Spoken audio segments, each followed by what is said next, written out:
తీర్పు వచ్చింది. గ్రామదేవతల ఆరాధనని అశ్రద్ధ చెయ్యకండి దయచేసి. గ్రామదేవతల ఉత్సవాల్లో అన్ని వర్ణాల వాళ్ళు పాల్గొని ఆవిడ ముత్యాలమ్మ కావచ్చు, పోలేరమ్మ కావచ్చు, ఎవరైనా కావచ్చు, ఆవిడే పరబ్రహ్మస్వరూపం అని ఆరాధన చేయండి. ఖచ్చితంగా మీ కుటుంబాలన్నీ బాగుంటాయి, మీ కుటుంబాలన్నీ బాగుంటాయి.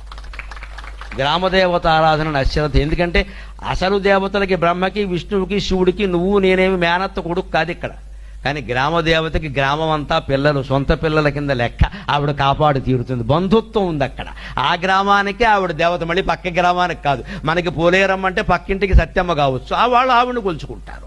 బంధుత్వం ఉంది అక్కడ. మన పితృదేవతలు మనని కాపాడినట్టే గ్రామదేవతలు మనని కాపాడుతారు. హిందూ సంస్కృతిలో గ్రామదేవత ఆరాధన చాలా ముఖ్యం.